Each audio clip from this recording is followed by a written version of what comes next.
Perkenalkan, nama saya Rani Wulandari dari Prodi PGMI semester 4 kelas A. Di sini saya akan membahas tentang materi teori belajar dan pembelajaran PKN sebagai pendidik nilai moral dan norma. Yang pertama yaitu teori belajar. Seseorang dapat dikatakan belajar dalam diri seorang tersebut terjadi suatu perubahan tingkah laku yang mengakibatkan perubahan tingkah laku itu dapat diamati serelatif lama.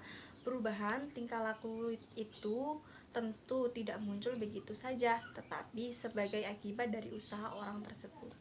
Nah, kata atau istilah belajar bukanlah suatu hal yang baru, sudah sangat dikenal secara luas oleh masyarakat. Namun, dalam pembahasan belajar ini, masing-masing para ahli memiliki pemahaman dan definisi yang berbeda-beda, walaupun secara praktis kita semua sudah sangat memahami apa yang dimaksud belajar tersebut.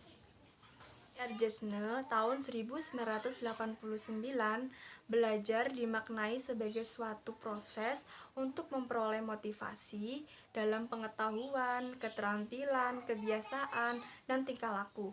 Selain itu, juga menekankan bahwa belajar sebagai suatu upaya memperoleh pengetahuan atau keterampilan melalui instruksi. Nah, contoh instruksinya yaitu berupa perintah atau arahan dan bimbingan dari seorang pendidik atau guru.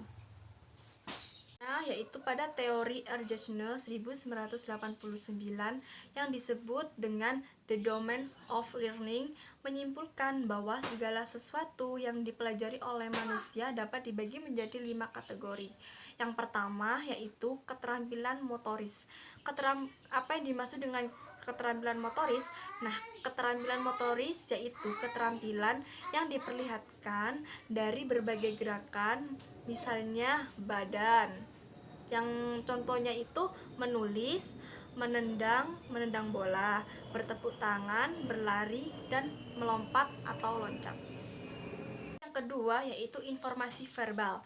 Apa yang dimaksud dengan informasi verbal? Ya, informasi verbal adalah informasi ini sangat dipengaruhi oleh kemampuan otak atau inteligensi seseorang. Misalnya, seseorang dapat memahami sesuatu dengan berbicara, menulis, menggambar, dan sebagainya. Poin yang ketiga yaitu kemampuan intelektual. Kemampuan intelektual yaitu selain menggunakan simbol verbal, manusia juga mampu melakukan interaksi dengan dunia luar melalui kemampuan intelektualnya. Misalnya, mampu membedakan warna, bentuk, dan ukuran. Nah, sekarang poin yang keempat, yaitu strategi kognitif. Strategi kognitif adalah organisasi keterampilan yang internal atau internal organized skill yang sangat diperlukan untuk belajar mengingat dan berpikir. Poin yang terakhir yaitu poin kelima adalah sikap. Sikap atau attitude adalah sikap merupakan faktor penting dalam belajar.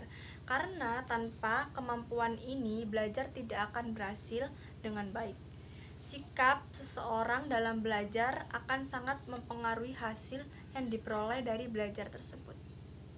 Winkle dia menyimpulkan bahwa belajar merupakan aktivitas mental atau psikis yang berlangsung baik di lingkungan dengan interaksi yang aktif.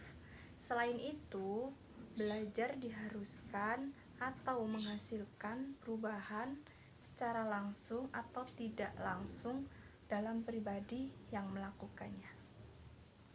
Menurut Ernest R. Hilgert, beliau berpendapat bahwa belajar memiliki pengertian sebagai proses dari perbuatan yang telah dilakukan dengan sengaja atau dilakukan dalam keadaan sadar, kemudian menimbulkan adanya perubahan dan menyebabkan keadaan yang berbeda dari sebelumnya.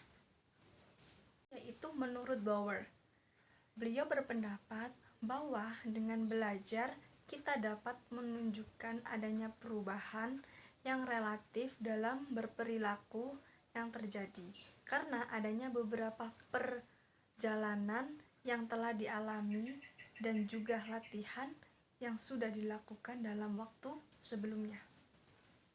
Untuk yang terakhir yaitu menurut Muhammad Surya. Beliau berpendapat bahwa belajar merupakan sebuah proses usaha yang telah dilakukan oleh masing-masing individu untuk bisa memperoleh sebuah perubahan tingkah laku yang baru secara keseluruhan. Itulah materi yang dapat saya sampaikan. Jika ada kesalahan dalam berkata atau bertutur kata, saya mohon maaf yang sebesar-besarnya. Saya akhiri. Wassalamualaikum warahmatullahi wabarakatuh.